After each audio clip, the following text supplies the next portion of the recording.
The Zephyrian Armada stretched across the void like a metallic constellation, 374 vessels strong. Their sleek organic hulls pulsed with bioluminescent patterns that had intimidated countless species into submission over the past millennium. Admiral Kethvar stood on the bridge of the flagship Eternal Tide, his 6 eyes gleaming with anticipation as he gazed at the lone human vessel hanging motionless before them. One ship, he clicked in amusement, his mandibles chattering. The humans send one ship to face our entire armada. Either they are the most arrogant species in the galaxy, or the most foolish.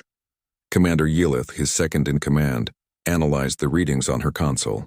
It's an unusual design, Admiral. Heavy, angular, with thick armor plating, primitive fusion drives, but... She paused, her tentacles twitching nervously. There's something else. Energy signatures I don't recognize. The human vessel was indeed a stark contrast to the flowing lines of Zephyrian bioships. The UES determination was a brutal wedge of tungsten steel composite, scarred by countless battles and repairs.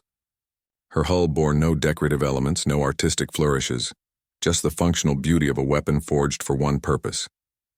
Captain Sarah Chen stood in the determination's CIC, her weathered hands clasped behind her back as she studied the tactical display.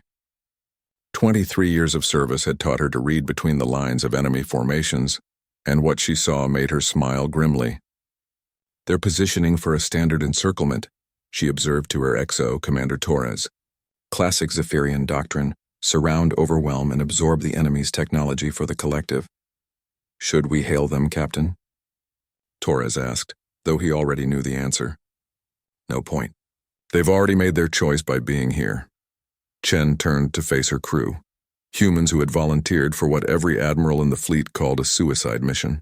Gentlemen, ladies, today we make our own choice. Helm, bring us to bearing 270. Weapons. Spin up the Prometheus array.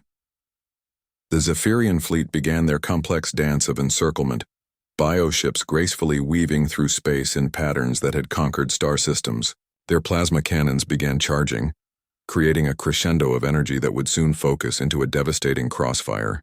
But Captain Chen had studied every engagement between humans and Zephyrians for the past 5 years. She understood something that the galaxy's military tacticians had missed in their analyses of human warfare. Humans didn't just fight to win. They fought to ensure their enemy never threatened anyone again. Admiral, Yelith's voice carried a note of alarm, the human vessel is accelerating directly toward our center formation. All weapons are powered, but they're not firing. Kethvar's compound eyes narrowed. In 3 centuries of conquest, no species had ever charged directly at a Zephyrian formation. It violated every principle of space combat. Foolish courage. They'll be torn apart before they reach effective range. All ships, prepare to fire on my command.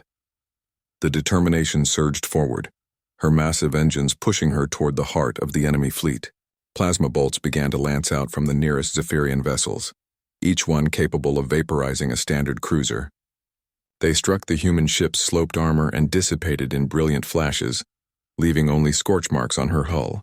Impossible, Kethvar breathed. What kind of armor? Admiral? Yelith's scream cut through the bridge. Energy spike from the human vessel. It's massive! Captain Chen's voice cut through the determination's battle bridge with surgical precision. Prometheus array at full charge. Target acquired, enemy fleet center mass. On my mark. The tactical display showed the Zephyrian formation contracting around them, exactly as predicted. 374 ships, their combined firepower enough to glass a planet, all focused on one human vessel. Fire. The Prometheus array had been humanity's response to the Zephyrian threat. Not just another weapon, but a paradigm shift in warfare itself. Where other species built bigger guns or faster ships, humans had asked a different question. What if we could make our enemy's greatest strength into their fatal weakness? The device didn't fire conventional projectiles or energy beams. Instead, it generated a cascading quantum field that resonated specifically with the bioneural networks that controlled Zephyrian vessels. The field expanded outward at light speed, invisible and undetectable until it was already too late. The first Zephyrian ships to feel the effect simply went dark. Their organic hulls, which had evolved to share information and coordinate attacks through quantum-entangled neural pathways, suddenly became conduits for feedback. The quantum cascade spread from ship to ship through their own communication network, each vessel amplifying the effect and passing it on to the next. Admiral Kethavar felt it first as a tingling in his neural implants, then as searing pain as his connection to the fleet network overloaded. Around him, his crew collapsed as their bio-augmentations fried. Emergency lighting flickered and died as the ship's living systems shut down in cascade failure. Across the Armada, the same scene played out 373 more times. Bioships that had conquered half the galaxy went silent in moments, their crews incapacitated, their organic hulls beginning the slow process of death. Captain Chen watched the tactical display as red contact after red contact winked out. In less than 2 minutes, the mighty Zephyrian Armada had become a graveyard floating in space. "My God," Torres whispered. "We actually did it," Chen nodded slowly. "Set course for home, Commander. And send a message to Fleet Command. The Prometheus array works as designed. The Zephyrian threat is neutralized." As the determination turned for home, her hull scarred but unbowed, she left behind more than just disabled ships. She left behind a message that would echo through the galaxy. Humanity didn't just fight to win. They fought to ensure that those who threatened the innocent would never threaten anyone again. The Zephyrian age of conquest was over. The human age of protection had begun.